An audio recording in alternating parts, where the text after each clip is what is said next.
Olá, cancelados, sejam bem-vindos a mais um episódio do Toblock, o seu podcast para você que está às margens da sociedade digital. Hoje nós vamos fazer uma coisa um pouquinho diferente, mas ainda mantendo aquele nível de polemismo que vocês esperam de nós. Eu trouxe aqui para falar conosco o meu amigo Adelino De Santis Júnior, e ele trabalha no setor nuclear brasileiro, e ele é um biólogo. Então, ele é a pessoa perfeita para discutir coisas como se a energia nuclear é segura ou não é segura, se ela seria uma solução para o aquecimento global, esse tipo de coisa.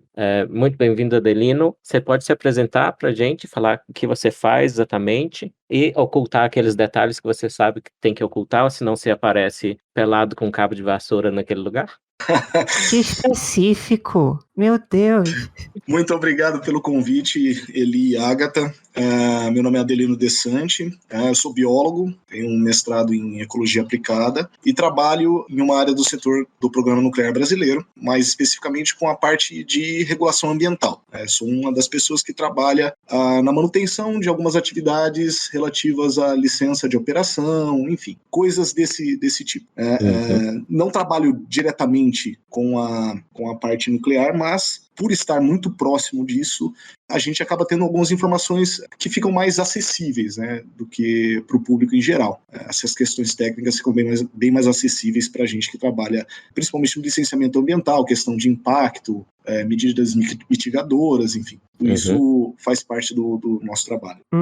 Pessoal, a gente teve a ideia de trazer esse assunto por causa de um texto que foi traduzido por Chibolete, chamado Por que Precisamos da Energia Nuclear, e ele traz algumas questões que o Eli também discutiu em outro texto, que eu acredito que foi para a Gazeta do Povo. A verdade, Eli, me fala sobre esse texto. Sim, esse texto foi replicado por uma associação, é a Associação Brasileira de Desenvolvimento de Atividades Nucleares, então acredito que foi um endosso ao que eu coloquei lá. Então, eu coloquei, por exemplo, que a esperança de substituir energias como a nuclear pelas tais das renováveis, que é a solar e a eólica, principalmente por lá, né, na Alemanha, não está dando muito certo. Então, eu coloquei lá um gráfico, por exemplo, que uma mesma semana, que é de 20 de abril a 26 de abril de 2020, a energia solar e eólica, elas estavam suprindo 90% da demanda da Alemanha, o que dava 58 gigawatts, mas poucos dias depois, nessa mesma semana, ela estava suprindo menos de 5%. Ou seja, ela é muito instável e esse é um dos principais problemas da energia eólica e solar. Falei alguma merda, Adelino? É isso mesmo? Não, é isso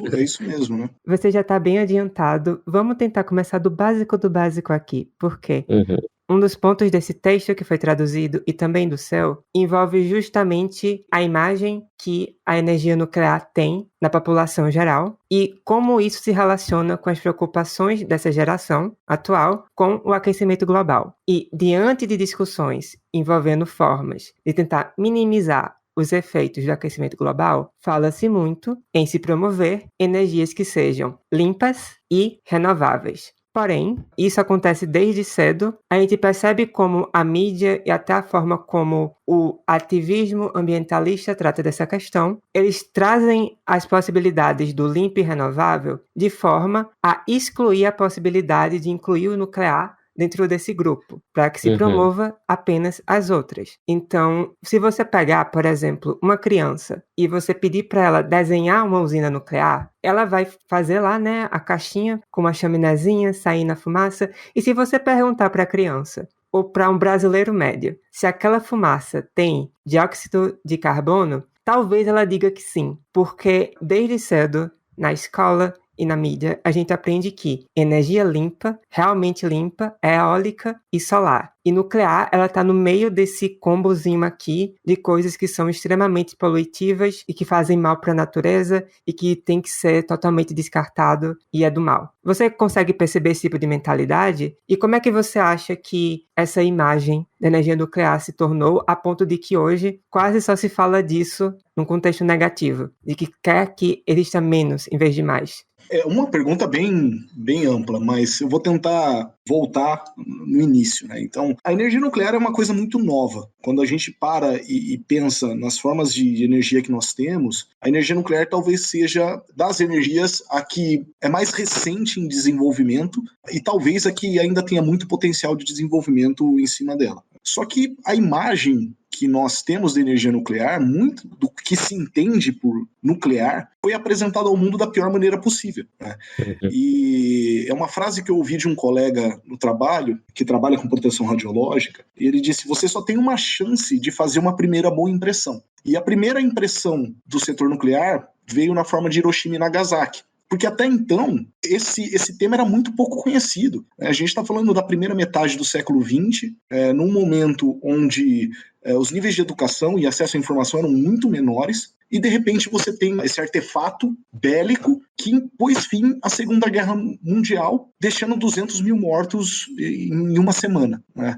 Então, aquilo já trouxe, junto de todas as questões, né, do sentimento ruim que ficou na Europa, de culpabilidade por tudo que a Europa fez, né? O nazismo, as duas grandes guerras, a primeira que foi uma guerra completamente sem sentido, e a segunda que foi uma consequência direta da primeira, terminando com uma tecnologia que foi desenvolvida não na Europa, mas que teve mão de muito europeu no desenvolvimento dela.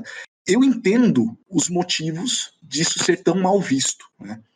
O problema é que os intelectuais que trabalham com divulgação de ciência ou que trabalham com ativismo na área ambiental, eles olham para a energia nuclear presos ainda a valores que ficaram suspensos no ar em decorrência de tudo que aconteceu logo no final da Segunda Guerra, né?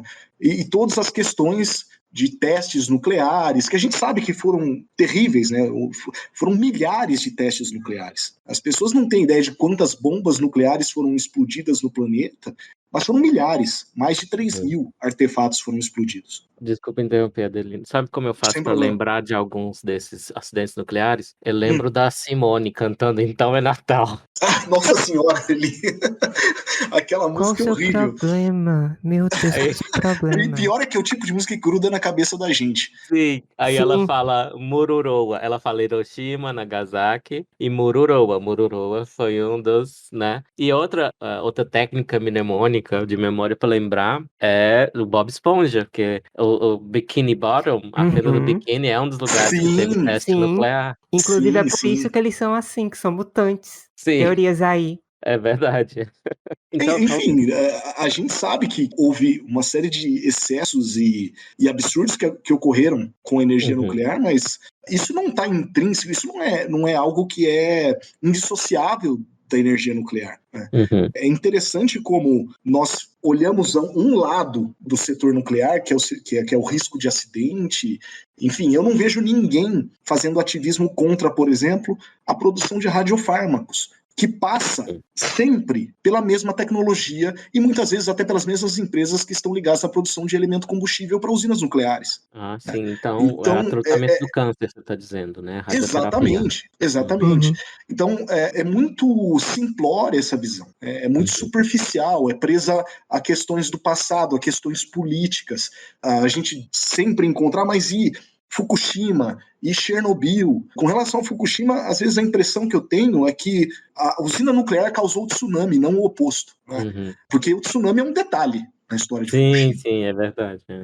E poucas pessoas discutem, por exemplo, que existiam duas usinas nucleares idênticas ali, a de Daiichi e a de Daini. A de Daiichi, ela foi inundada. E eu já li isso há alguns anos, na época, logo que houve o evento, mas houve um erro de gestão na tomada de decisão da manutenção das bombas, de água, dos sistemas de segurança funcionando. Algumas das pessoas responsáveis pela usina simplesmente abandonaram o sítio e foram embora. E a usina do lado da ENI continuou trabalhando como deveria trabalhar e está lá funcionando até hoje muito bem, obrigado.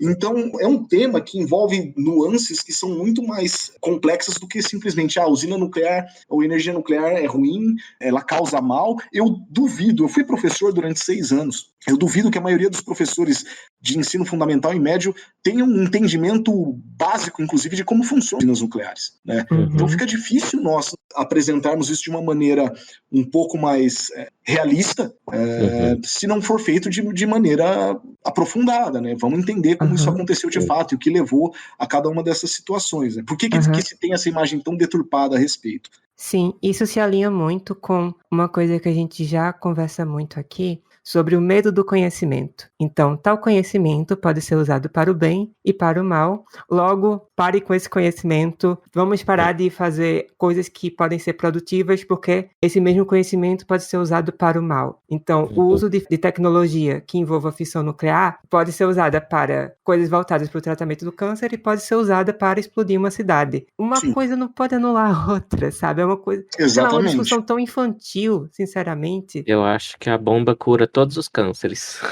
Meu Deus, Eu vou jogar uma polêmica aqui, mais louca ainda nesse aspecto. Por que a gente não teve uma terceira guerra mundial? É uma pergunta que poucas pessoas trazem para debate historiadores. Nunca vi isso ser discutido em classes de ensino médio, mas eu acredito de verdade que as armas nucleares foram o maior elemento dissuasor de uma terceira guerra mundial. Eu tenho certeza que a Terceira Guerra Mundial ocorreria, sem sombra de dúvida, com caças supersônicos, com com os mísseis anti-radiação, enfim, todas essas maluquices que a gente vê e que tem um potencial de destruição enorme, né? Só que não são nucleares. O que impediu isso de acontecer foram exatamente as armas nucleares. Sim, sim. Em vez de elas predizerem um inverno nuclear, como tanto se fala, elas acabaram impedindo, porque acabou que todo mundo ficou com medo de usar, porque se usar no outro, vão usar em você. Sim. Eu acho que essa coisa pragmática... primeiro que ela lembra o que disse o Teddy Roosevelt. Então tem 2 grandes Roosevelts que foram presidentes dos Estados Unidos, e eles eram parentes, como o nome indica, o sobrenome. E um deles, o FDR, né, o Franklin Delano Roosevelt, ele era mais alinhado com o que hoje a gente chamaria de progressismo, e o Theodore Roosevelt, ele era mais alinhado com o que a gente chamaria de conservadorismo. E o Roosevelt, ele meio que criou uma doutrina com a metáfora que ele fez, que é: você fala manso, mas você carrega um grande porrete. Essa é a receita dele para a política internacional. Então, a arma nuclear é o maior porrete de todos. E eu concordo muito com a Adelino. Foi ela responsável pela longa paz que o Steven Pinker fala no livro dele, Os Melhores Anjos da Nossa Natureza. Ele chama de longa paz pós-Segunda Guerra, que agora está ameaçada de ser rompida, mas por enquanto é só um conflito lá na Ucrânia. Aproveitando o assunto de política internacional e armas nucleares, digamos que alguém jogue uma bomba. Não tem a bomba tática, que é uma arma nuclear de menor impacto, mas para dar aquele aviso, assim, o último aviso antes do apocalipse? Eu acredito que ela tem a função mais de resolução de questões no campo de batalha mesmo, não é nem para dar um aviso, é só para causar imagina, uma bomba nuclear, né? Sim. Que por menor que seja uma bomba nuclear. Então isso tem um potencial de romper qualquer organização em campo de batalha. Não acredito que ela tenha a função de, olha, eu vou partir agora para armas não táticas e ter alvos, cidades, né, instalações civis. Não acredito que seja esse o motivo. Mas é bem interessante isso, porque, se eu não me engano, foi em 54, se eu não me engano, não vou lembrar de cabeça, que a União Soviética explodiu o artefato nuclear dela.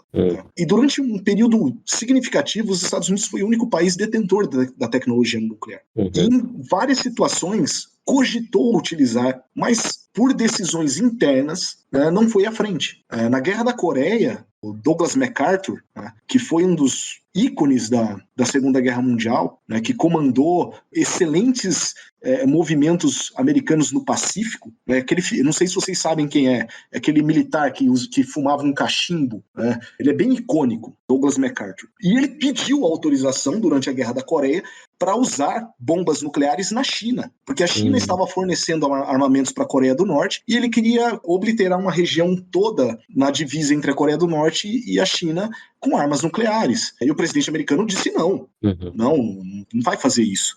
O que ele queria de verdade era criar uma zona contaminada ali que os chineses não passassem. Porque já se entendia que o impacto disso seria muito grande. E veja bem, nós estamos falando de uma Coreia do Norte paupérrima, de uma China paupérrima, ambas sem condição de responder a um ataque nuclear americano, e em uma época onde as questões de ética nesse sentido eram muito menos, por assim dizer, sérias, né? Não existia tanta preocupação como existe hoje. Aquela white guilt que os americanos têm, né? Era muito... se é que existia. Sei. Adelino, voltando para a questão das usinas nucleares, você podia falar de uma forma bem básica, para quem ainda não entende muito bem, como é que ela funciona, como é que ela evoluiu, e também, por favor, dizer sua opinião sobre as categorias limpa e renovável? Você acha que faz sentido? A energia nuclear funciona muito similar a todas as outras fontes de energia que utilizam o movimento. Tirando a energia solar, com aquelas placas solares que conseguem transformar já a energia solar diretamente em energia fotovoltaica, né? A energia nuclear ela utiliza o calor gerado pelo elemento combustível, que é basicamente urânio ou plutônio, né? A atividade de fissão gera calor, aquece a água, gera vapor, e esse vapor movimenta uma turbina. Então é uma turbina basicamente movida a vapor, assim como uma turbina movida a vapor é o que gera energia nas termoelétricas, né? Então a usina nuclear, na verdade, é uma termoelétrica movida a energia nuclear. Então não é um conceito muito complexo, não tão diferente dos outros. A única diferença é que a fonte de energia é o elemento combustível, que é um amontoado de urânio com uma geometria crítica, que é a geometria necessária para iniciar o processo de fissão, né, com uma massa crítica, que é a quantidade de urânio necessária também para iniciar esse processo de fissão. Então, é basicamente isso que está gerando calor e movendo as turbinas pela produção de vapor. Quanto a ser renovável ou não, eu não consigo entender essa hype de energia eólica e energia solar como renováveis, porque no meu entendimento, a energia nuclear ela é tão renovável quanto a energia solar ou eólica. E por que isso? Porque a energia solar ela só é 100% renovável caso você tenha plantas fazendo fotossíntese. Se você for usar essa energia para utilização humana, você precisa de minerar uma série de materiais para você fazer painéis fotovoltaicos. Não tem como você pegar essa energia diretamente do sol e botar no sistema de distribuição de energia elétrica sem passar por aparatos extremamente complexos, produzidos com minerais de terras raras e silício, enfim, todos esses que precisam ser retirados do solo via mineração, assim como o urânio, que é o responsável por gerar a energia para movimentar as turbinas de uma usina nuclear. Então, para mim, essa energia solar e eólica, elas são tão renováveis quanto a nuclear. Elas são dependentes inteiramente de substâncias derivadas de processos de mineração. E sobre a questão do limpa? Limpa na mesma medida, né? Todos esses processos, qualquer atividade de mineração é extremamente impactante para o meio ambiente. Extremamente é um termo vago, né? Porque a gente pode fazer isso de maneira mais ou menos impactante dependendo do que o local onde está sendo feita a mineração exige. Mas no Brasil, nós temos uma legislação ambiental extremamente rígida, né? Eu posso falar pelo Brasil. Eu sei que a mineração no Brasil, os processos que estão ligados a qualquer setor de mineração, teoricamente são rígidos. A gente sabe que, eventualmente, algumas coisas escapam, né? Mariana tá aí para a gente ver que não funciona de maneira tão simples. Mas é tão limpa quanto qualquer outra atividade de mineração, quer seja de ferro, de bauxita, com as suas peculiaridades, né? Hoje o Brasil ele tem mineração de urânio, por exemplo, na Bahia. Então, lá em Caetité, na Bahia, existe uma área de mineração de urânio. E a mineração de urânio é o que hoje, literalmente, deu a Caetité condições de ser uma cidade melhor do que era há 20, 30 anos atrás, no meio do sertão da Bahia, que não tinha absolutamente nada. Então, tem as questões de impacto ambiental? Sim, existem. E nós sabemos que existem maneiras de contornar isso, né? Mas não é diferente de nenhuma outra atividade de mineração. A operação por si de uma usina nuclear, essa já é muito mais segura do que o processo de mineração, por exemplo, ou até de produção de elemento combustível, de algumas outras etapas do processo da geração de energia, né? Adelino, você falou das placas, né, da mineração, para os minerais são usados nas placas fotovoltaicas, mas também tem a grande questão das baterias, né? Então, o ouvinte deve estar imaginando, pega a luz do sol e converte em energia, mas para usar à noite, você tem que ter a bateria para armazenar aquilo. E a bateria tem altíssimo impacto ambiental. Então, eu acho que, para voltar à pergunta da Agatha, esse negócio que é limpa é mentira. Basicamente mentira. Porque a atividade de, né, se preocupa... Alguém que se preocupa com CO2 na atmosfera tem que se preocupar, imagino eu, com cádmio na água potável, coisa assim. Não faz nem sentido você achar que o problema é só o CO2 na atmosfera e não esses elementos pesados. Mas aí é porque falta também um entendimento de ciclo, né, Eli?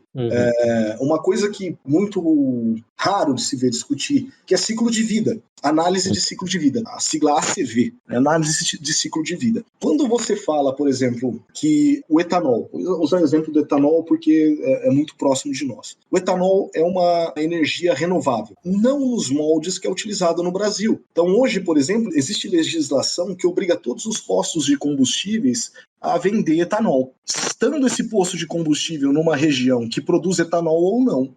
Então, para você movimentar essa carga de etanol, por exemplo, Roraima, pensa no estado de Roraima, que até pouco tempo atrás tinha alguma coisa de agricultura, agora só tem terra indígena, não tem mais nada ali para se produzir praticamente. Imagina um caminhão de etanol saindo de São Paulo, movido a diesel, para levar etanol para Roraima. A quantidade de carbono de origem fóssil que é consumida, né, para disponibilizar esse etanol, que nem vai ser queimado lá em Roraima, porque é tão caro que provavelmente vai ficar estragando dentro do tanque do posto lá.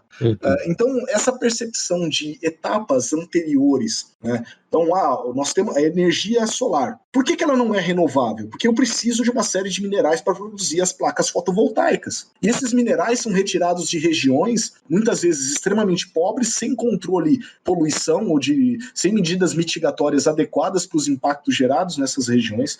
São transportados de maneiras que nós desconhecemos. Eu não sei, sinceramente, não boto a mão no fogo por nenhum desses tipos de sistemas de logística, né? E chega até a gente para ser manufaturado, sendo distribuído por caminhões movidos a diesel, em fábricas cujos funcionários trabalham e chegam até a fábrica em carros movidos a gasolina. Então, é necessário entender que existe todo um sistema por trás que possibilita a disponibilização dessas fontes de energia. E ficar olhando só para um processo macro e desconsiderar tudo o que veio antes e que é extremamente necessário para se disponibilizar essa energia. É interessante que o que você traz, todo esse cenário, é justamente o cenário que é usado para se falar sobre a mineração de urânio e para dizer, olha, tá vendo, essas coisas aqui acontecem na mineração de urânio, por isso abaixa a usina nuclear, como se as outras também não tivessem com os mesmos problemas. Eu já vi situações, por exemplo, em locais de mineração de urânio, não vou falar qual local, mas ocorreu situações onde a sociedade civil, através de alguma ONG, denunciou a presença de urânio na água de poços de locais onde há mineração de urânio. Só que o sujeito tem um poço artesiano em cima de uma região rica em urânio no solo. O que ele espera que tenha na água dele? Vai ter urânio. Se você fizer um poço em cima de uma mina de chumbo, vai ter chumbo na sua água. Então, esse tipo de discussão muitas vezes vem contaminada num ativismo de baixíssimo nível e desonestidade intelectual tão grande que é até difícil você tratar isso com um público mais leigo. Porque o cara muitas vezes não entende que o urânio está sendo tirado da terra ali. Né? E o discurso deles chama mais a atenção, porque eles são as pessoas preocupadas com o meio ambiente e querem salvar o planeta. E você é o rapaz malvado aí que quer poluir as águas e quer poluir tudo aí. Fica roubando os sonhos e a infância da Greta Thunberg. É isso que você faz. Exato. Pois é. Você não tem vergonha, não? Nem um pouco. E eu quero fazer uma pergunta também, Adelino. Tem algum mineral rico em urânio lá na Bahia, por exemplo? Se bem que lá eu acho que o risco radioativo maior ainda é o do axé. Meu Deus. Em que etapa do tratamento desse mineral há uma dicotomização? Se eu fizer isso aqui, vai dar lá no Yellow Cake. Falou-se muito em Yellow Cake na época do início da guerra do Iraque, com aquela mentira lá do governo Bush de que tinha armas de destruição em massa na mão de Saddam. Aí falavam toda hora desse bolo amarelo. Yellow Cake é uma coisa só para bomba ou também para usina? Yellow Cake é literalmente o primeiro produto que você obtém durante a mineração, né? Então, basicamente, você depende do tipo de rocha onde esse urânio está presente, mas o que se faz é retirar a rocha onde tem a mina, é feito uma acidificação dessa rocha, geralmente com ácido sulfúrico, né, para lixiviar esse urânio da rocha. Esse volume, essa solução, ela é depositada em uma grande bacia, né, e aquilo é processado até retirar a parte líquida, né, e manter o urânio, que é amarelo por natureza. Então eu tenho no trabalho uma pequena rocha de uma mina de urânio e você vê traços amarelos, de um pó amarelo, parece da cor de fubá. Aquilo não é Yellow Cake porque Yellow Cake é o processado já, mas basicamente Yellow Cake é isso, é o óxido de urânio, né, disponível para processamento. Ele não está enriquecido, ele não está nada, ele é o óxido de urânio logo após a retirada do urânio da rocha, né? Isso é muito simples, né? Você não pode fazer muita coisa com Yellow Cake. Yellow Cake malemar é radioativo. O urânio na forma natural, ele possui radiação, mas radiação de partícula, é radiação com menor capacidade de penetração que existe. Uma folha de sulfite barra essa radiação. É aquela beta? Exatamente. Então, o urânio, muito mais do que um elemento radioativo, ele é um metal pesado. O principal problema do urânio na natureza livre e entrando em contato com a água ou contaminando fontes de dessedentação de pessoas ou animais, é que o urânio ele se acumula nos rins e pode levar à morte renal. Então, o maior problema do urânio, antes de chegar na usina, não é a radiação. Você pode pegar uma pastilha de urânio, enriquecida, inclusive, com uma mão, com uma luva de algodão, né? E você não vai morrer nem desenvolver câncer por conta disso, porque aquela luva é suficiente para barrar as emissões de partículas beta que aquela pastilha vai emitir. O processo de emissão alfa, né, só ocorre quando você tem massa e geometria crítica, e isso só acontece dentro do núcleo da usina. Não é tão assustador assim como aparentemente parece. Aquela imagem da pastilha do urânio do Homer Simpson, verde, brilhando, né? Aquilo não existe. Mas é o que as pessoas aprenderam. Sim. Então, vamos ajudar os nossos ouvintes. Então, a partícula beta, então, é uma emissão radioativa, mas é o núcleo de um átomo de hélio. São nêutrons, né, que são emitidos pelo urânio, né? E esses nêutrons acabam desestabilizando. Quando eles estão no arranjo adequado, eles atingem o núcleo de outros urânios, né, 235, desestabiliza o núcleo, e aí esse urânio entra em processo de fissão, ele quebra e emite uma série de partículas, núcleos atômicos, partícula beta, que vai iniciar um processo em cadeia, né? Ele dispara para tudo que é lado. Então o decaimento alfa, que é o mais perigoso, e ele só acontece dentro da usina. É o gama, é a radiação gama, que é eletromagnética, é radiação eletromagnética. É uma radiação que é emitida no processo de fissão do núcleo do urânio. Não só do urânio, outros elementos emitem radiação gama, mas essa radiação, que é a radiação que tem alta penetrabilidade, né, ela só é gerada no núcleo da usina, ou no núcleo de uma bomba atômica. E eu errei aqui, a partícula alfa, que é o núcleo de hélio, né? Isso, exatamente. Ok, Agatha, corta aí a parte que eu tô ignorante. Vou cortar, não. Eu confundi também radiação alfa com gama, se eu não me engano. E a gama tem muita energia, né? Então, se ela bate contra o seu DNA, quebra ele. É isso. Então... Não é nem ela que bate contra o DNA e quebra ele, viu? Ela produz a radiólise da água. Ela quebra a molécula de água, e os radicais livres derivados da quebra da molécula de água é que vão atacar a estrutura do DNA.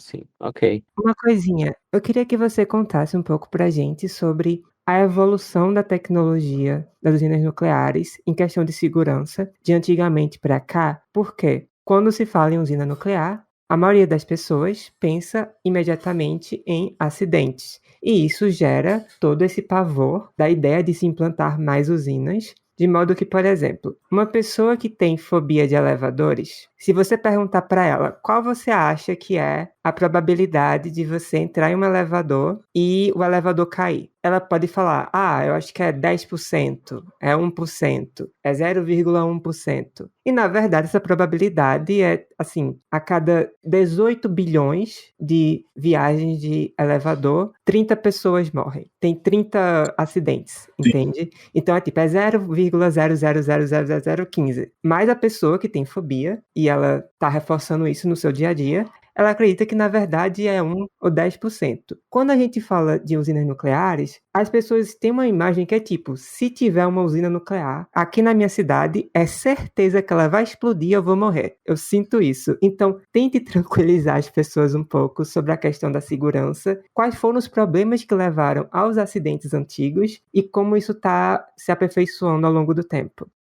Hoje a gente tem no mundo funcionando quase 450 usinas nucleares, tá? Em mais ou menos 30 países ao redor do planeta. Se pegar a França, por exemplo, 70% da energia elétrica produzida na França deriva de usinas nucleares.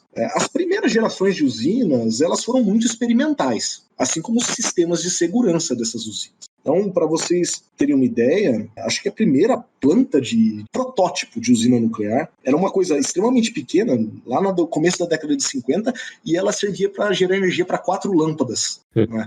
Isso se desenvolveu em pouco tempo depois, já acho que em 55, na União Soviética surgiu a primeira usina nuclear, lá na cidade de Obninsk. Então, lá em Obninsk, os caras botaram para funcionar a primeira usina nuclear, que possuía sistemas de segurança extremamente primitivos, que são os sistemas ativos, que precisam de ativação ativa humana, né? Então, por exemplo, uma bomba de água precisa ser ligada em caso de problema para gerar um processo de resfriação, né? Ou então encapsuladores de grafite precisam cair sobre os elementos combustíveis para interromper o processo de fissão. Então, eram sistemas muito dependentes da atividade humana, que, na ausência dela, podiam gerar acidentes que, né, você não tinha como controlar o processo depois disso. E foi o caso de uma delas, que foi Chernobyl, que foi um acidente que, para quem viu a minissérie da HBO, se eu não me engano, extremamente boa, né, retratando bem o que ocorreu em Chernobyl.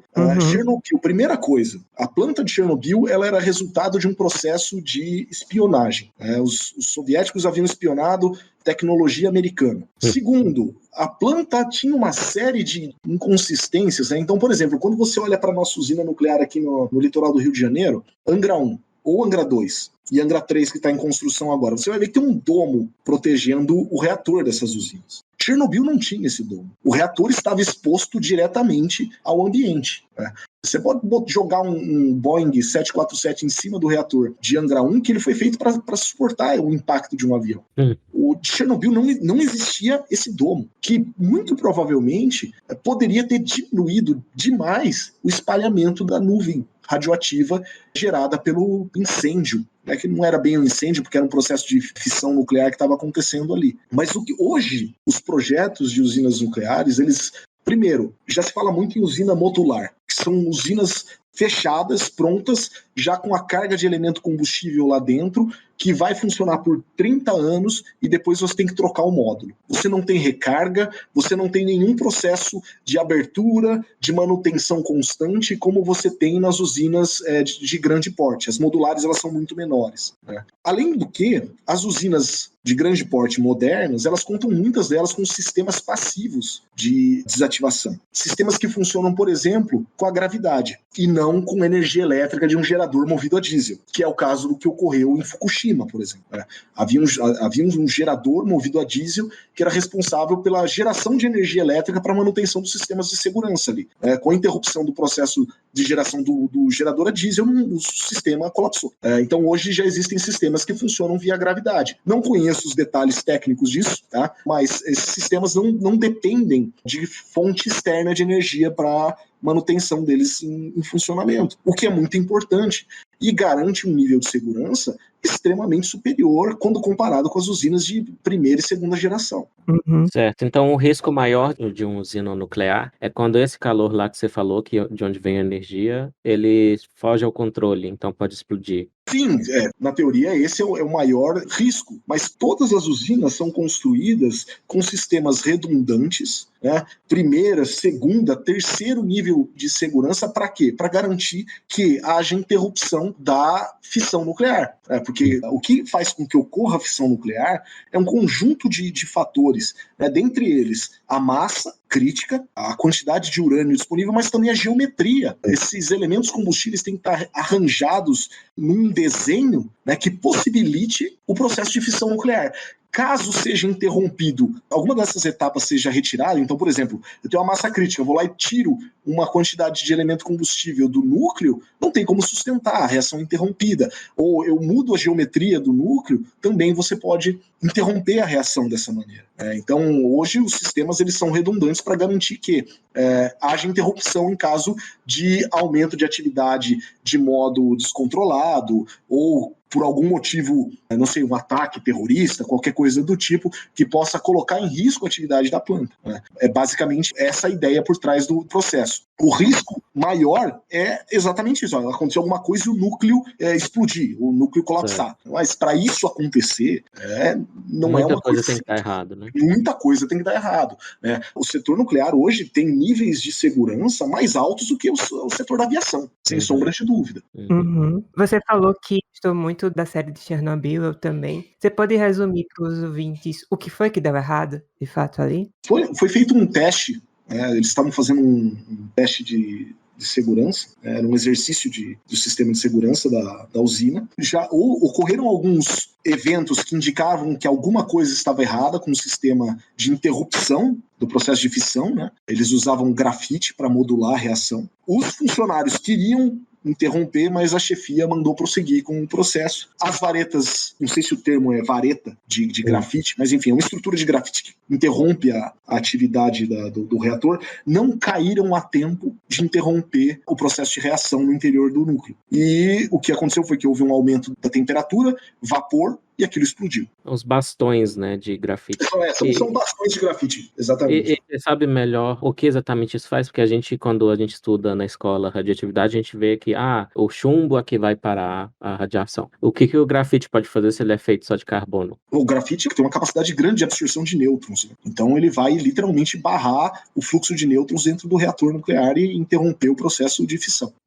Bacana. Eu também gostei muito da série, essa parte que você falou que a chefia se recusou a contar o que estava dando errado, aí que entra, eu acho que a mensagem mais bacana. Ali foi um acidente político, né? Sim, então, é aí que entra a mensagem mais importante, na minha opinião, da minissérie, que é um regime que é baseado em mentira, que não pode dar certo, porque é baseado no socialismo marxista, que não vai dar certo na prática nunca. Então, isso gera uma cultura da mentira, em que mentir é aceitável e é normal, né? E mentir num setor tão grave, né? Com consequências tão graves. E não à toa, eu gosto de lembrar uma coisa, todos os problemas grandes envolvendo o setor nuclear civil ocorreram na União Soviética. Ou então em países que mantiveram tecnologia soviética depois. Mas teve Fukushima.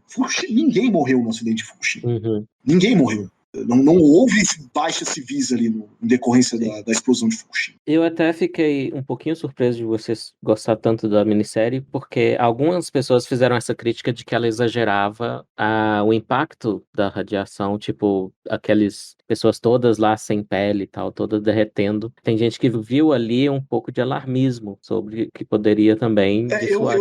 Eu nem entrei nesses detalhes, porque o que acontece? Os primeiros que morreram foram os bombeiros, né? E os bombeiros, de fato, morreram poucas semanas depois. Eles tomaram doses absurdas de radiação. Eles tiveram exposições que eram suficientes para matar eles várias vezes.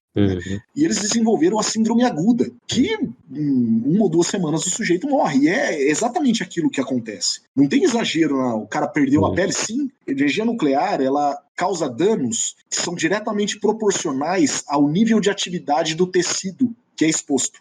A pele, a gente sabe que é um dos tecidos com maior atividade de divisão celular que a gente tem. Né? Depois da pele vem sangue. Né? Então, as pessoas que têm exposição aguda a fontes radioativas, elas desenvolvem, por exemplo, problemas relacionados à produção de células do sangue. Né? E isso desenvolve, inclusive, em cânceres, né? Na medula óssea dessas pessoas. Intestino também. Sim, intestino. Os últimos tecidos atingidos são ossos e sistema nervoso. Não à toa, porque também tem baixíssima atividade de divisão celular. Mas não é exagero. Aquelas imagens foram muito vistas também em eventos anteriores. Né? Então, tem uma história muito interessante que é sobre o The Devil's Core. Não sei se vocês já ouviram falar. The Devil's Core era um núcleo de plutônio que foi feito lá no Projeto Manhattan, que tinha como função servir de experimento para modulação de nêutrons e massa crítica, densidade crítica para a produção de uma bomba atômica. E naquela época os caras manuseavam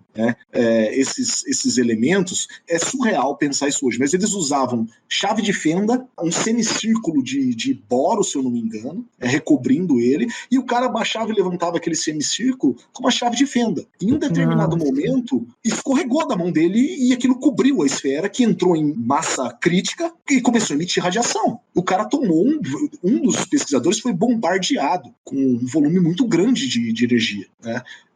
E ele mesmo fez os cálculos na sequência e ele chegou à conclusão: vou morrer. E esse Devil's Core, ele matou acho que 3 ou 4 pessoas em experimentos semelhantes. Depois eles explodiram ele, usaram como teste em um artefato nuclear lá. Então, esses processos no passado, de fato, estava se descobrindo, né? Se conhecia muito pouco. A gente estava ali há poucas décadas de Marie Curie, que foi outra que foi vítima também da radiação, que guardava no bolso dela pedrinha de rádio. Enfim.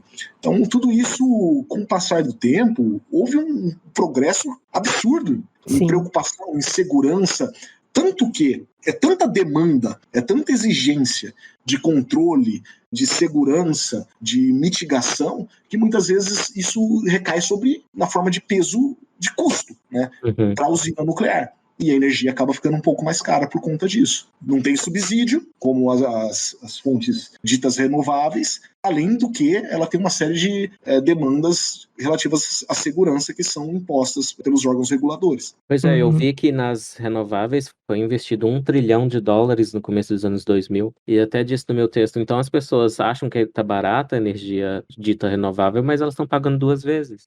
Sim. Pelos impostos, Sim. Além do que, constantemente, você precisa de um sistema de backup. Então, você tem campos e campos aí de energia solar, vamos supor. E se em um determinado ano a maior índice de chuva na época do verão, por exemplo, né? Fica menos tempo de sol para a geração dessa energia solar. Qual vai ser a sua fonte? Você vai precisar de uma outra fonte segura que garanta para você, não a substituição, mas a complementação daquele volume que você não conseguiu gerar, né? E frequentemente isso precisa ser nuclear, né? É o caso da Alemanha, que não gera energia nuclear como gerava. Aquilo foi uma tragédia do ponto de vista técnico. A Alemanha estava na ponta do desenvolvimento de energia nuclear. Hoje ela já ficou muito para trás. Né? Você está entrando no ponto justamente da crise energética na Europa e o papel do ativismo ambiental nisso. Você pode contar mais ou menos o que é que aconteceu? Basicamente, o Partido Verde acabou com as usinas nucleares após o evento de Fukushima. Criou-se uma pressão muito grande dentro da Alemanha, com financiamento de ONGs. Existem uns adesivos lá, que as pessoas colocam, eu sou contra nuclear, show nuclear, coisas desse tipo, que foram financiados por grupos de ativismo verde ligados ao Partido Verde, né, e que moveram a opinião pública contra as usinas nucleares. E a Alemanha colocou um prazo de 20 anos para encerrar todas as usinas nucleares do país e tem trabalhado desde então para isso. Né?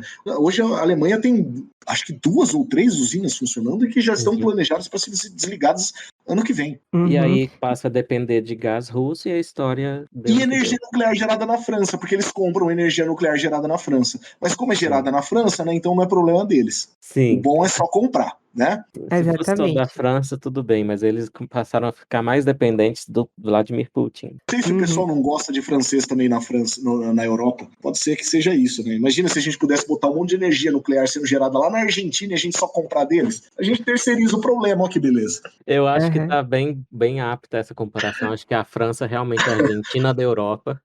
Nossa Senhora. É verdade, né? As políticas são bem argentinas, bem... São. E eu até estava usando um cientista francês que eu sigo por causa da questão lá se o vírus da pandemia escapou de laboratório ou não, ele cobre isso. Aí ele estava falando da guerra lá na Ucrânia e ele estava propondo, né, um deixa disso, pacificar e tal. E aí eu falei, para mim, um francês defender pacificação e se render não é novidade nenhuma. Isso é um pouco ofensivo, ele. Eu sei que é. A França é bem engraçado, eles fazendo só um adendo. A França que tão, né, preocupada com o meio ambiente, que a gente sabe que a França, o bastião da liberdade mundial, onde ocorreu a Revolução Francesa, né, que doou a Estátua da Liberdade para os Estados Unidos, enfim, que fez a Revolução Francesa, botou o imperador logo em seguida no poder. A França foi o último país europeu a explodir bombas atômicas. 1992, a França ainda estava explodindo bombas atômicas no planeta. Então é mais uma daquelas coisas de faço o que eu digo, não faço o que eu faço. Adelino, o que você está dizendo é que basicamente houve uma comoção para que se fechassem as usinas nucleares, de forma que o investimento fosse todo nas, entre aspas, renováveis, e isso gerou um rombo, né, na questão da demanda toda energética desses países, que fez com que, para poder suprir essa demanda, tivessem que voltar a usar, por exemplo, usinas de gás natural. Ou seja, carvão, isso. E você tem também. Assim, cara, pois é. E aí você tem uma política que deveria ser para ajudar o meio ambiente e, ao implementar ela, você, paradoxalmente, faz exatamente o contrário. Então, parabéns. Nunca nos decepciona. Eu não... É aquela coisa... Como eles estão do lado que se diz o lado do bem, né? E nós estamos a favor do meio ambiente, enfim, existe esse verniz de bondade e de interesse coletivo por trás de tudo isso. A gente sabe que por fora bela viola, por dentro pão bolorento. Eles se escondem atrás dessa imagem de bom rapaz, querendo livrar o mundo de um risco que é o setor nuclear. E reduzir o consumo de fontes emissoras de carbono e coisas do tipo. Voltando àquilo que a gente tinha falado sobre ciclo de vida. Se essas pessoas de verdade estivessem preocupadas com emissão de carbono, o que poderia ser feito, por exemplo, sobre forma de política de Estado para reduzir o consumo de insumos gerados em outros países que podem ser produzidos na França, por exemplo? Se eles estivessem preocupados com a emissão de carbono, por que eles não poderiam flexibilizar a agricultura francesa para utilizar algumas áreas que eles estão retirando de disponibilidade para a agricultura, ao invés de ficar importando alimento da América Latina, por exemplo, que chega até a Europa em navios cargueiros movidos praticamente a óleo cru. Então, você imagina, o francês todo preocupado com o meio ambiente que quer chupar a laranja orgânica brasileira. E aí a laranja orgânica brasileira é produzida em alguma fazenda aqui no interior do estado de São Paulo e é levada para a França num navio cargueiro movido a óleo cru. Quanto carbono foi liberado para esse francês chupar laranja orgânica? É muito hipócrita, não é pouco hipócrita. Sim. Eu acho que o setor nuclear tem muito a aprender com... Vamos usar as palavras... bom português, com a esquerda, porque ela fica maquiando as ideias radicais dela com palavrinhas bonitinhas. E no setor de agricultura, vem com esse papo de orgânico, né? Que já é uma fraude que eu acho que até já está saindo de moda de tantas pessoas que estão cientes que é uma fraude esse negócio de agricultura orgânica. Então, o setor nuclear tem que aprender a fazer esse rebranding, maquiar o produto.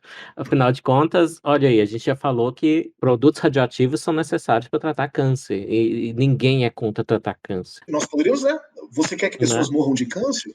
Você é a favor de que as pessoas morram? Não tem essa frase? Agora tem essa... Você é a favor de que as pessoas... Você não quer usar máscara? Você quer que as pessoas morram? Você é contra a energia nuclear? Você quer que as pessoas morram? Exato. Então, quem é contra a energia nuclear é genocida. Exato. Literalmente. E esses alarmistas, eu estava vendo aqui no meu texto, eu citei uma estatística que, uma pesquisa com 30 mil pessoas ao redor do mundo, metade já acredita que o aquecimento global vai extinguir a humanidade. Então, assim, é verdade que há uma antropogenicidade nesse aquecimento, ou seja, é culpa da atividade humana, boa parte do motivo de estar havendo um aquecimento global. Se bem que, como diz o Michael Schellenberger, que é um cara muito bom nessa parte, não dá para afirmar que as catástrofes naturais estão vindo do aquecimento global. Mas só para voltar ao ponto de rebranding, fala isso e também fala assim, a nossa energia ela é limpa porque ela vem da pedra. Não fala em tirar leite de pedra, a gente tira energia da pedra. Energia do planeta. Quer energia mais do planeta do que essa? E eu dei o exemplo da radioterapia, mas existem outros, né? Durante a graduação, eu fiz algumas disciplinas com, por exemplo, radioisótopos em entomologia, né? Porque eu fiz graduação na Exalc e a Exalc, que é a unidade da USP em Piracicaba, ela tem um centro que chama SENA, que é o Centro de Energia Nuclear na Agricultura, né?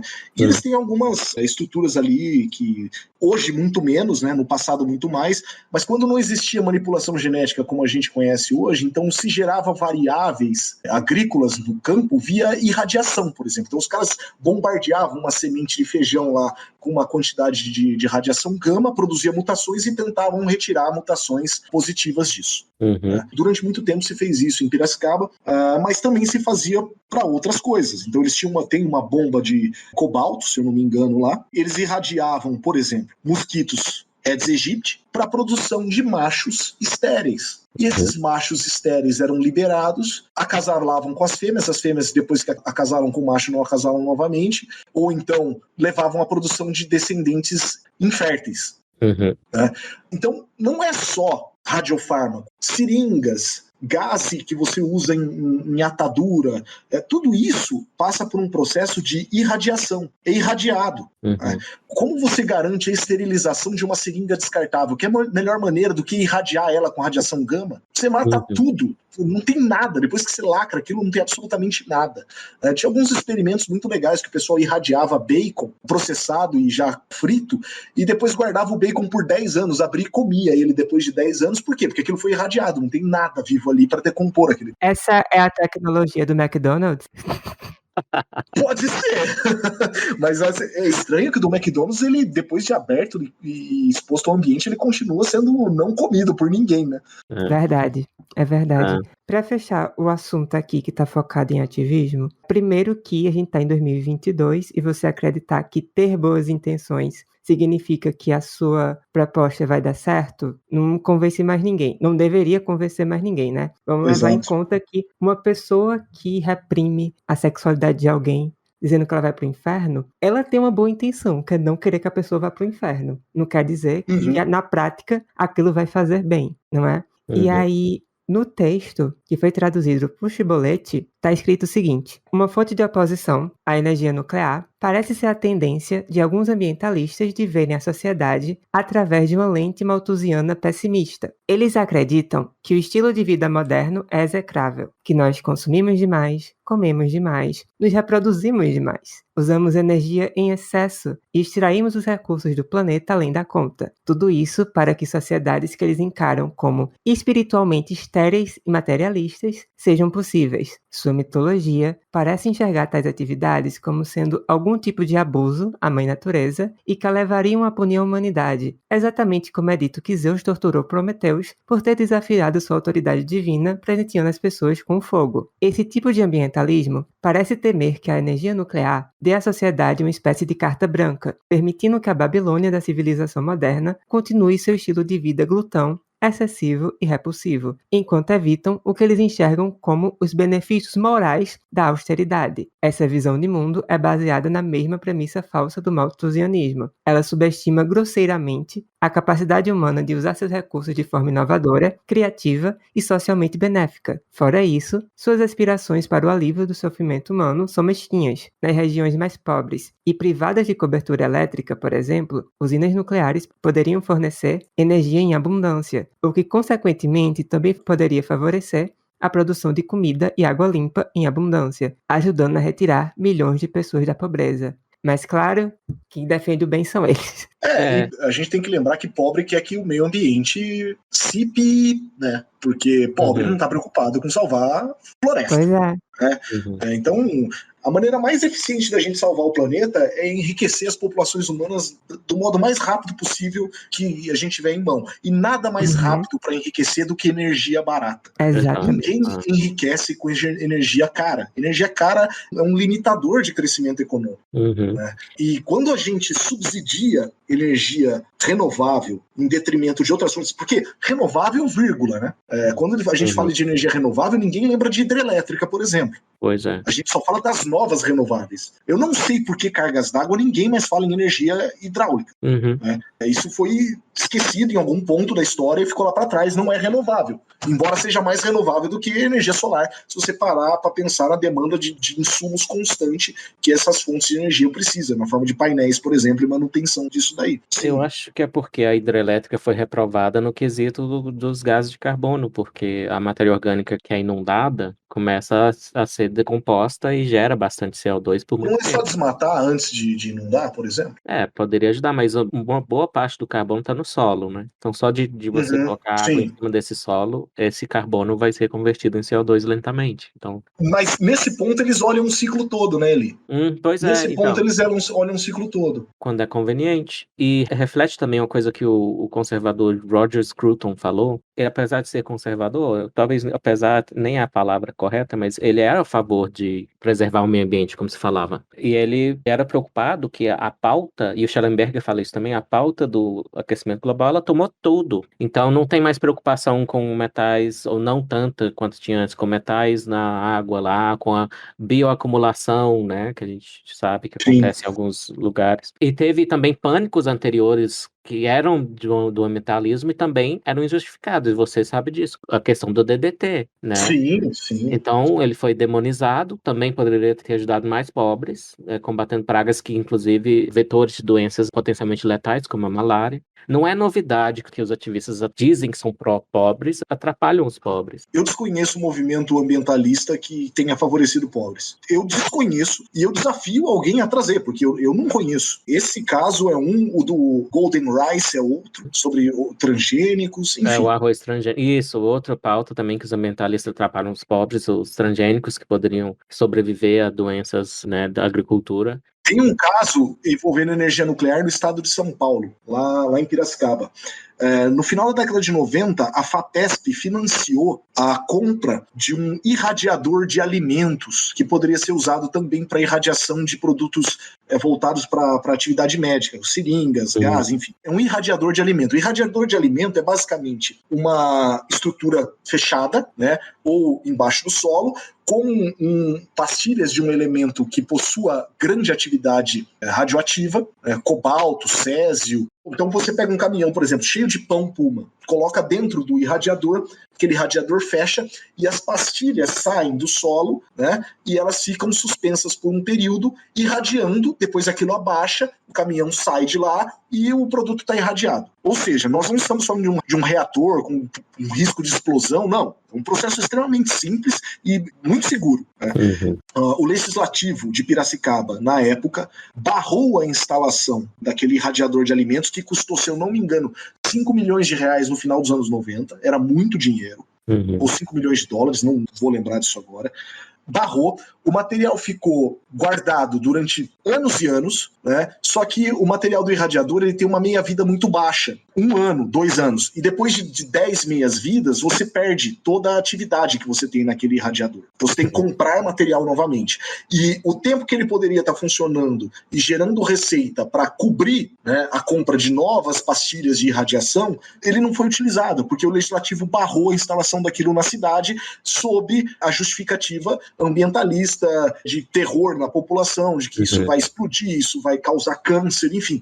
E foi jogado uma fortuna em dinheiro público fora. A cidade não tem esse aparato, o governo financiou algo que ficou parado e literalmente foi perdido com o tempo, e eu sei lá quantos milhões de reais foram deixados de ser gerados em função da não instalação disso no município, baseado em pura ignorância de pessoas que não sabem nem como funciona, que não se dão nem o trabalho de ir no local e tentar entender o que iria ser feito ali, como que iria acontecer o processo todo.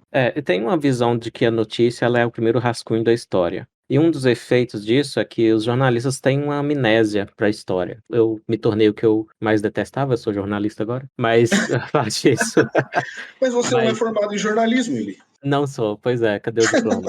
Então, o jornalista ele já tem essa tendência à amnésia porque ele quer cobrir o que está em voga. Mas eu acho que tem uma amnésia extra para fracassos do progressismo, porque a maioria dos jornalistas simpatizam com o progressismo. E para dar um exemplo aqui de amnésia, tinha uma celebridade do ativismo ambiental na década de 60, chamada Paul Ehrlich. E o Paul Ehrlich, eu vou trazer aqui para vocês como ele abre um livro que ele lançou em 1968. Ele diz: a batalha para alimentar toda a humanidade acabou. Nos anos 70 e 80, centenas de milhões de pessoas morrerão de fome, não importam os programas em que embarcarmos agora. Ele errou feio, inclusive. Cresceu a produção de alimentos e a fome, desde então, caiu no mundo. Mais uma dele. Ele apostou que, naquela época, também pela década de 60, ele apostou que em 10 anos a humanidade esgotaria certos recursos. Ele deu exemplos, inclusive. Ele foi até mais ousado que o outro pessoal aí que faz só previsões vagas. Ele disse que ia acabar cobre, estanho, níquel, tungstênio e cromo. 10 anos depois que ele fez essa previsão, o preço de todos esses recursos caiu. Ou seja, ele falou que ia esgotar, então o preço devia subir. Quanto mais raro, quanto mais escasso, mais caro deve ficar.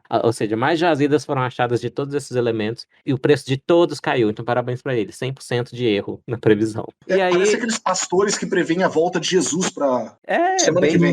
É bem parecido. E eu acho que é ele também, ou colegas dele do ambientalismo dessa época, que falavam em resfriamento global, que a Terra ia virar uma bola de neve. Claro que hoje a gente tem uma base científica melhor para falar que não vai ter um risco maior agora, não é de resfriamento.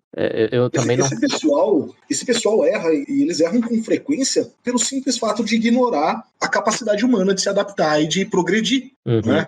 Então, hoje a gente tem, e aí saindo um pouco do tema de energia nuclear, mas a gente tem de novo esse neomalthusianismo, né, que foi resgatado por algumas pessoas que começaram a escrever sobre um cara chamado Nicholas Georgescus Huygens. Não sei se você ouviu falar dele. É um economista que fez uma série de previsões sobre como a humanidade estaria caminhando para o extermínio de si própria graças às leis da termodinâmica, porque, né, entropia vai acabar com tudo. E isso tem sido resgatado com frequência, né? Os limites do crescimento, da produção de alimento. E hoje a gente está chegando literalmente em vias de uma quarta revolução agrícola, né? Porque a China vai fazer na África o mesmo que o Brasil fez no Cerrado. Não tenha dúvida disso.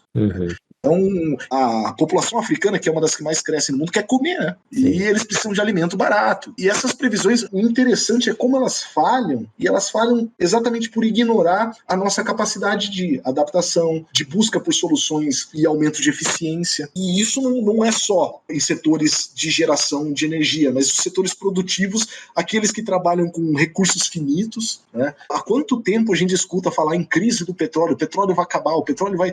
E no final das contas a gente está vivendo uma crise energética que foi gerada por decisões políticas idiotas. Muito bom ponto.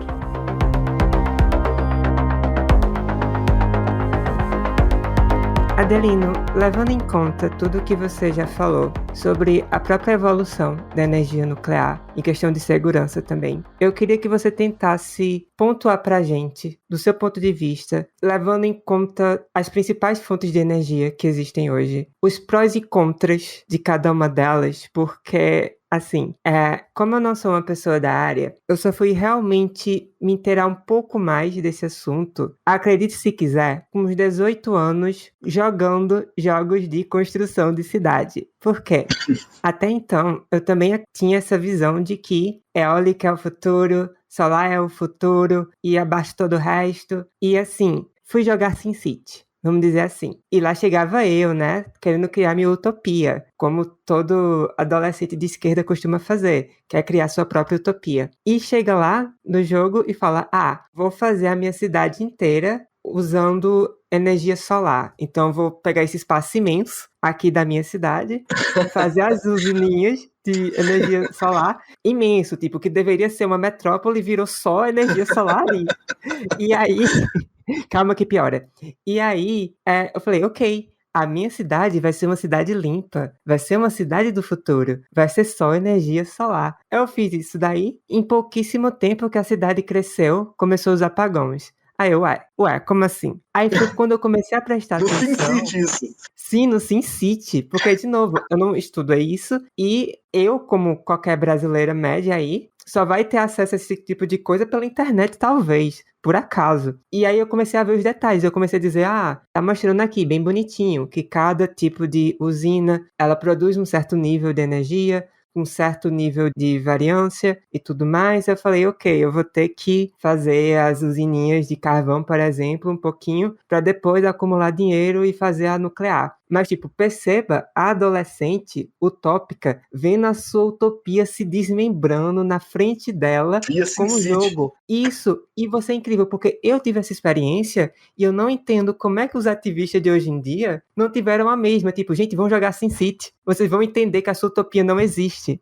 Eu gostaria de verdade de sentar um pouco e conversar com um jovem alemão que tem visões desse tipo e que agora tá vendo o governo fazer propaganda dizendo que ele tem que cozinhar com lenha para economizar gás. Né? É muito difícil falar em uma fonte que vá ser suficiente para atingir todas as nossas demandas. Né? Eu não acredito nisso. Eu falo em custo-benefício. Sim, eu acho que cada fonte de energia ela tem um público, quando a gente considera país ou região geográfica, adequado.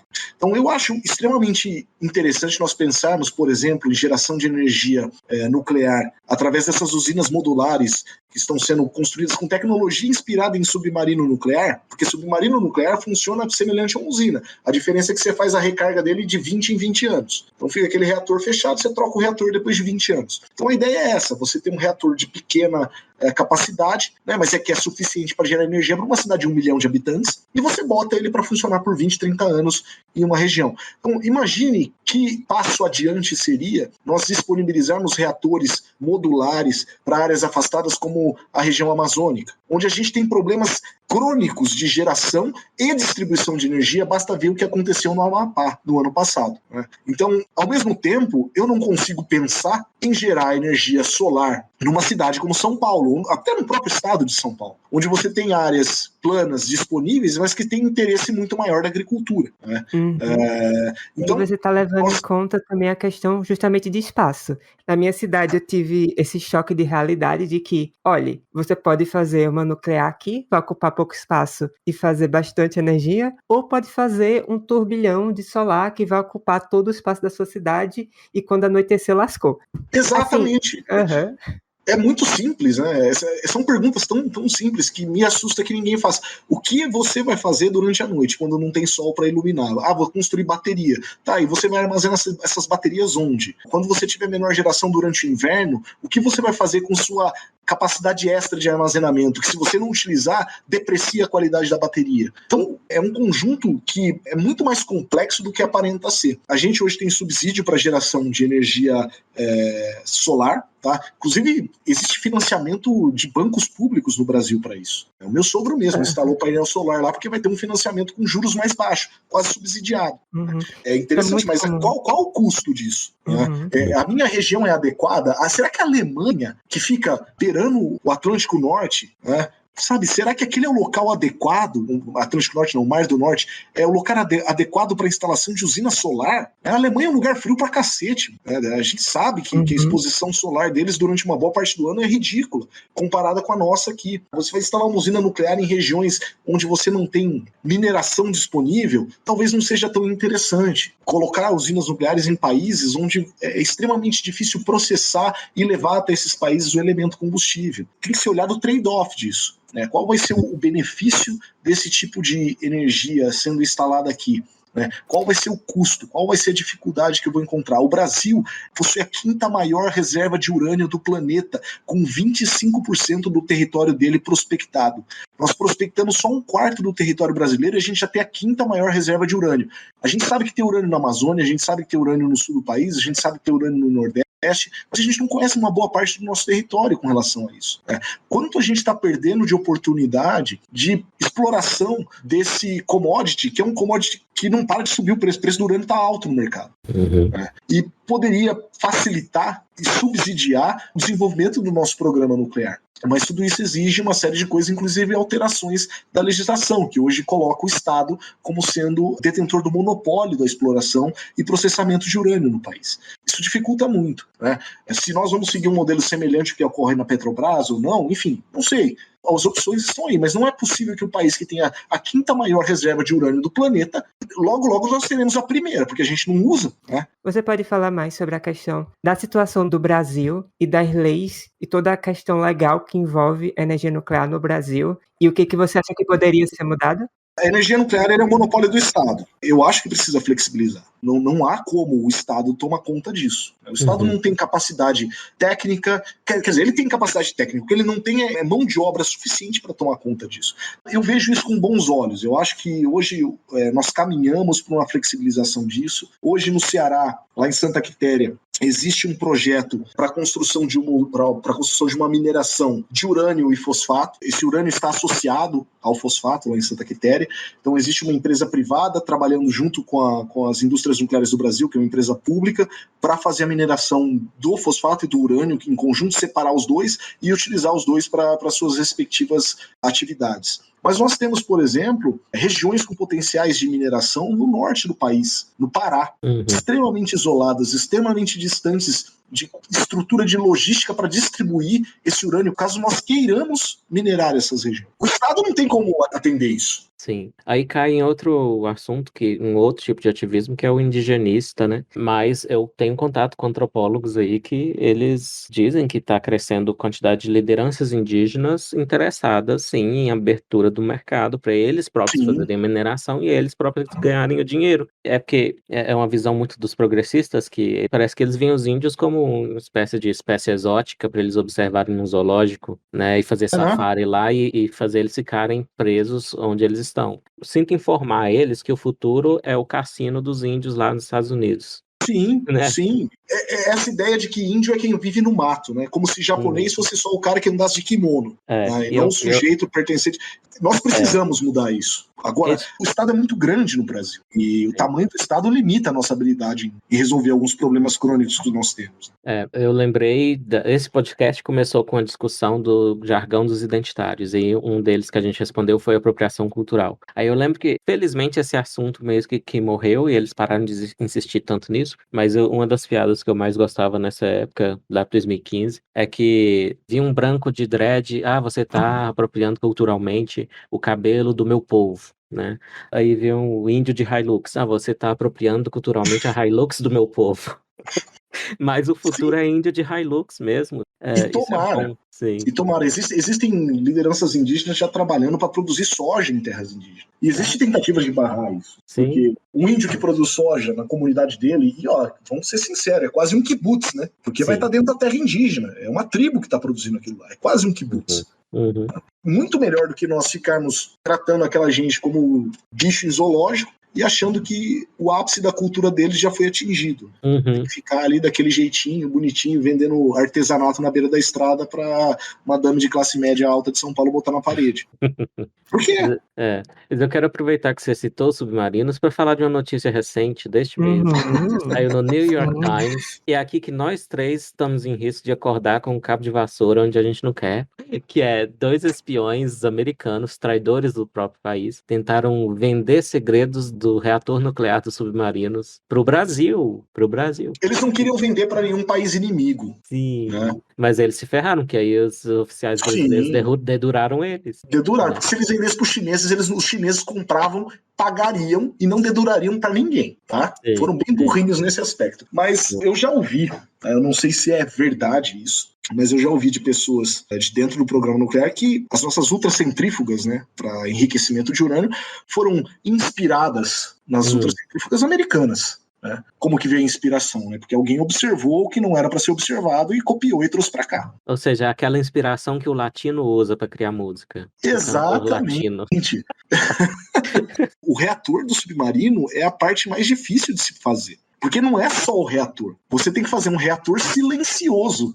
Porque não pode fazer barulho. Porque você tem um sonar. E o sonar dele é um sonar passivo, né, que vai captar som. Né? Então tem que ser um reator silencioso. E o Brasil, a Marinha do Brasil, tem um trabalho muito interessante no desenvolvimento nuclear.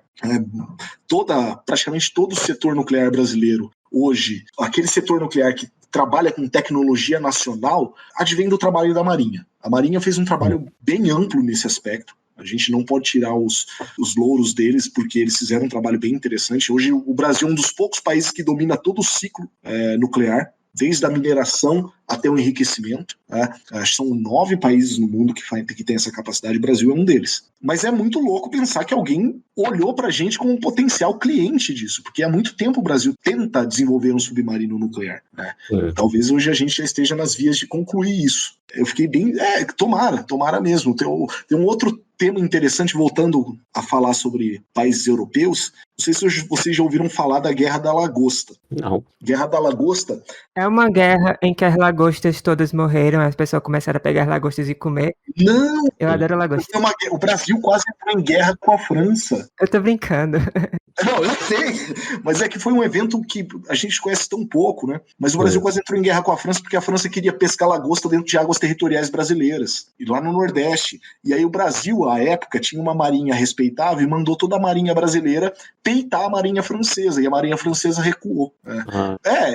É uma coisa que hoje, né, a gente está passando por um ciclo de nacionalismo crescente, né? Eu acredito que não há muitas saídas para o Brasil, não, se não se preocupar com potenciais, com as riquezas naturais que ele tem aqui. Né? Então não adianta a gente querer viver no mundo dos Teletubbies, infelizmente a gente não vive, e armas acabam sendo parte dessas relações. Por falar em Teletubbies, vamos falar de aterro nuclear. que parece para mim um aterro nuclear, aquele lugar deles. O lixo nuclear, que é justamente o ponto que mais é tocado. O que fazer com Sim. ele? Eu acho que a Noruega está enterrando muito, muito fundo esse negócio. E a minha impressão inicial é que, seguinte, o lixo nuclear, ele não é tão diferente de já ter uma jazida nuclear ali. Então, não é como se fosse um risco novíssimo que não existe na natureza, porque existe. Sim, hoje você pode processar isso também, né? Existem trabalhos para reciclagem desse material, né? E Uhum. não é um volume que é grande como se imagina. Eu não sei, as pessoas acham que quando a gente fala de lixo nuclear, a gente está falando de um produto que não tem valor nenhum e que é extremamente perigoso, que não serve para nada, ninguém quer, é extremamente perigoso. E é o oposto disso. O volume gerado de resíduo é baixo. E quando eu falo baixo, é muito baixo mesmo. Se você pegar, por exemplo, a usina de Angra 1, né, você pode botar todo o material de resíduo de elemento combustível gerado dentro de um prédio pequeno. Não é nada, meu Deus, virou um volume que nós não temos onde depositar. Tem um deserto nos Estados Unidos onde foi criado um depósito para resíduo, para rejeito radioativo de todo o programa nuclear americano. Então, a gente pode falar também de resíduo para bomba atômica, que foi construído sob uma mina de sal, né? 300, 400 metros abaixo do solo, uma mina de sal. E aquilo foi enterrado ali, fechado com concreto, enfim. Está enterrado ad eternum lá, né? Mas não é esse desespero que a gente também vê quando se aborda o tema. Primeiro que o volume não é todo esse, né?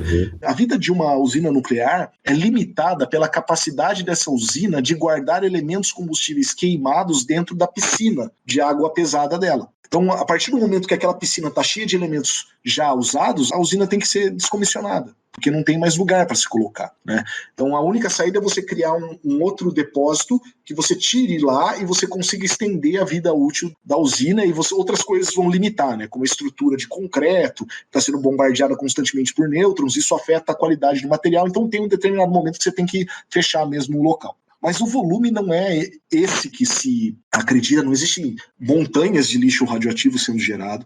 Esse material pode ser processado, então já existem projetos de usinas para funcionarem com material gerado por rejeito radioativo. Então, plutônio é gerado a partir da atividade de usinas nucleares. E a gente pode usar plutônio para uma série de coisas. Então, as sondas que estão lá em Marte da NASA são movidas a plutônio. Lixo nuclear, basicamente. Pois é, a gente manda para Marte. Marca-passo movido a plutônio. Isso conversa também com o caso do Bill Gates e a Terra Power. Sim. Vocês podem contar um pouco sobre essa história? Eu acho que ele está mais a parte da empreitada do Gates aí. Todo mundo sabe que ele é um entusiasta de energia nuclear, mas eu não tenho muita informação a respeito disso, não. O que houve foi que o Bill Gates, ele juntou um time de estrelas da inovação. Tem basicamente um gênio lá que tem um monte de patentes. Para ter uma ideia, ele já ultrapassou, acho que o Thomas Jefferson, que era o antigo detentor do recorde, então ele já ultrapassou o Thomas Jefferson. Então ele juntou esse cara e outras pessoas brilhantes para fazer um reator nuclear melhor, inclusive que pudesse reciclar o lixo nuclear para gerar mais energia. E o Bill Gates, ele tem dinheiro para isso. O problema é que os Estados Unidos, como é o Brasil também, tem muita regulação que afoga a inovação nessa parte. Então, o que eu considero um erro dele também, ele fez parceria com Xi Jinping, com a China. Então, ele foi procurar uma autocracia. Isso era antes do governo Trump, e veio o governo Trump que tinha uma linha mais dura contra a China e deu um fim nessa colaboração aí. Ele Então, tentou negociar com o governo chinês justamente porque ele não podia colocar isso em prática nos Estados Unidos, ou então em sim. lugares como a Alemanha. Sim, e aí que tá o problema de, né, em nome da segurança, e é uma coisa que a gente viu muito na pandemia, em nome da segurança, colocar grilhões no tornozelo de todo mundo e parar a inovação, parar a liberdade. Isso tem consequências drásticas, tipo, aí um regime autocrático, tem um ditador, ele pode muito mais facilmente remover coisas, porque afinal o ditador decide tudo sozinho. Desde o ponto de vista econômico, por exemplo, que a gente tem um monte de lei amarrando o mercado de trabalho, aí a China, não tem essa coisa de CLT, não tem nenhum direito trabalhista e a mão de obra é barata. Legislação ambiental também zero. Então, legislação ambiental zero. Então, Uhum. certas coisas se fazem mais fácil em autocracias, infelizmente. por causa desse volume gigante, que eu acho que boa parte é desnecessário, de tentar controlar tudo com o Estado, com a desculpa de que é para nossa segurança. E é interessante porque os Estados Unidos reclamam muito a respeito de roubo de tecnologia dos mais diversos setores feita pela China. Os russos também reclamam. Esse é o mesmo pessoal que vende para os chineses uma série de tecnologias, né? A Westinghouse americana vendeu o projeto da P1000, que é um reator nuclear mais moderno deles, de grande escala, para a China. E a China hoje fabrica esse reator. Então, é muito interessante. Essa preocupação, às vezes, me cheira até com cinismo. Sim, Sinceramente, não faz sentido. Não me entra na cabeça essa preocupação de os chineses estão roubando tecnologia e, ao mesmo tempo, você está revendendo para os chineses o que você tem de melhor. Inclusive, o Ali escreveu também que a principal fabricante de painéis solares, favorecida pelo governo chinês, usa a minoria dos uigures como trabalho escravo. Nova aquela história, estão usando trabalho escravo para mineração de urânio, enquanto isso também estão usando para painéis solares, inclusive num sistema todo de genocídio que acontece na China. Sim. Essa história do AP1000, que eu falei do reator da Westinghouse, reator não, o modelo de usina que foi vendido, tem uma outra história que no governo do Barack Obama, se eu não me engano, a Nokia, com o apoio dos americanos, vendeu para a China a tecnologia de lançamento de satélites, para colocar satélites em órbita, colocar mais de um satélite, colocar 3, 4, 5 satélites de uma vez em órbita através de um lançador só. Aí, uma semana depois, a China mudou um pouquinho a tecnologia lá e no lugar de satélite ela botou ogiva nuclear. Então, ao invés de jogar uma só para um lançador, bota 5.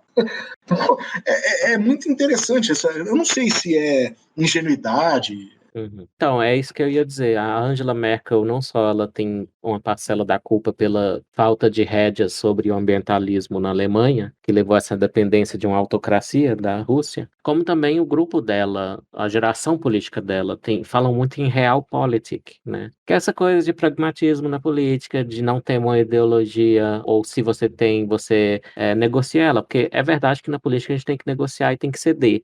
Não pode ser muito ferro e fogo com os princípios. Mas aí é basicamente um cinismo travestido de uma teoria política sofisticada, que é a tal da Realpolitik. E a Angela Merkel também tem culpa por isso ter se espalhado. Então, para quem observa de fora, parece um cinismo, como você falou, parece que não se importam de ficar dando tecnologia e ajudando um regime que tem gente em campos de concentração fazendo trabalho escravo, e é a reedição mais próxima do nazismo que a gente tem hoje no mundo atual. E se você for procurar na internet quem está sendo xingado de nazista, é qualquer pessoa que seja de direita ou liberal, não a China. Muito e voltando bonito. a essas ditaduras malucas, eu tive um prazer imenso de trabalhar com uma das pessoas que foram as cabeças do desenvolvimento de algumas coisas do programa nuclear brasileiro, inclusive da mineração. Eu trabalhei com um senhor que ele fez todo o desenvolvimento dele de conhecimento de mineração de urânio na França e na Alemanha.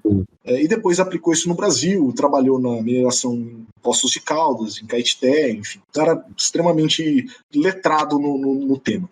E ele contou alguns absurdos do que ocorria no leste europeu com relação à mineração de urânio. Então, por exemplo, antes da queda da União Soviética, a Alemanha era uma fonte de urânio. A Alemanha Oriental era uma fonte de mineração de urânio muito importante para a União Soviética. E o que eles fizeram? Eles mineraram o máximo que eles podiam quando eles perceberam que a coisa estava degringolando. Mineraram o máximo possível e levaram esse volume de minério de urânio todo via trem até a União Soviética. E eles botaram em qualquer sistema de vagão. Então, todo aquele volume de rocha radioativa, yellow cake, eu sei lá o que eles estavam levando, se era o processado, se não era o processado, aquilo foi caindo da Alemanha até a União Soviética. Então você tem zonas contaminadas hoje enormes, porque foram mineradas nas coxas, literalmente. Outra coisa, lembra que eu falei que é preciso colocar ácido na rocha para lixiviar o urânio na rocha? A União Soviética fazia isso, sabe? Aqui no Brasil a gente pega a rocha, quebra a rocha, bota numa pilha, impermeabiliza com uma manta de borracha e camadas de argila o solo, toda aquela preocupação, né? Todos dão a mão e cantam, enfim, aí lava lá com ácido sulfúrico e drena aquele lixiviado para uma bacia. Na União Soviética os caras injetavam o ácido sulfúrico no solo direto, jogava, abria um buraco e lavava com ácido sulfúrico e escorria aqui. Imagina, né, o nível de impacto ambiental, isso eles fizeram no Cazaquistão. Imagina o nível de impacto ambiental, né, nessas regiões por esse tipo de atividade. Aí hoje essas regiões contaminadas são usadas como exemplo de como o programa nuclear é malvado, de como a energia nuclear é um mal que tem que ser eliminado da face da Terra, quando na verdade isso foram decisões políticas.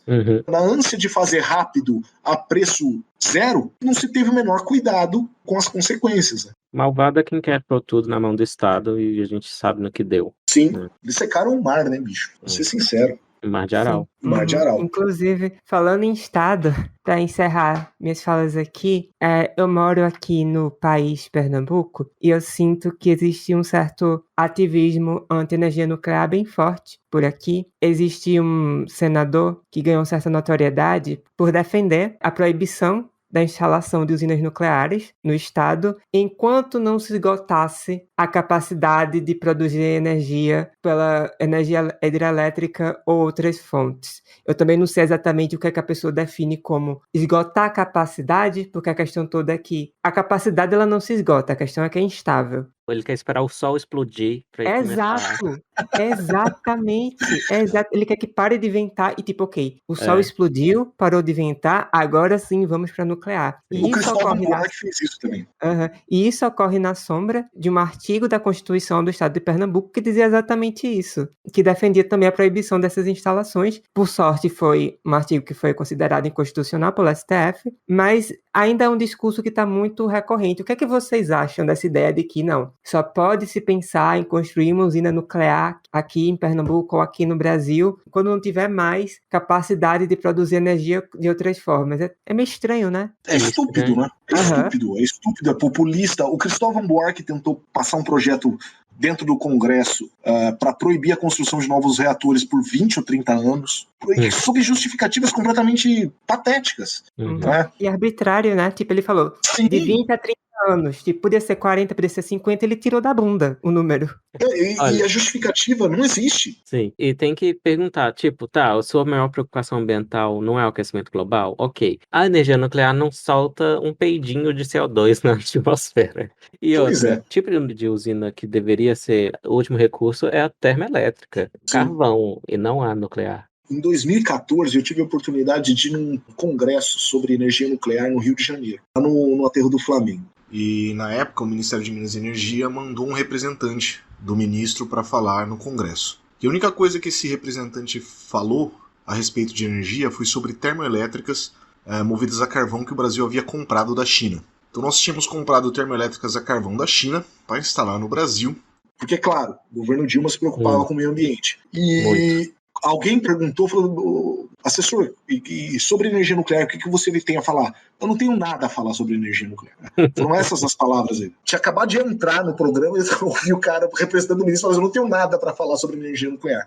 Então, o que falta é interesse, né, por parte, de fato, das pessoas que estão preocupadas com os problemas de energia no Brasil. O Brasil vive ciclos. Em 98, 99, a gente teve o primeiro caos no sistema elétrico brasileiro com os apagões, né, que a energia subiu muito de preço. A gente está em vias de acontecer isso de novo. Só não aconteceu porque teve Dilma e pandemia na sequência. Acabaram com a atividade econômica e a demanda caiu muito. Mas se não fosse isso, nós estamos caminhando para isso. Porque hoje o Brasil depende quase que exclusivamente de hidrelétrica e termoelétrica. Então, se não chove, não tem energia. Então, nós ficamos à mercê de tempo, porque nós temos uma infraestrutura ridícula no país, que é a quinta maior reserva de urânio no planeta. Nós temos 2 usinas nucleares funcionando. A terceira começou a ser construída, sei lá quantos anos atrás, mas já tem um bocado de tempo. Então, isso vai se arrastando, né? Depende de lei, depende de autorização do Estado. O Estado é o detentor do monopólio de tudo que é relativo à energia nuclear no país, praticamente, exceto algumas poucas atividades de menor impacto. E isso se arrasta e a gente não vê solução porque os interesses não estão, né, trabalhando para a resolução do problema, então para a manutenção do status quo, enfim.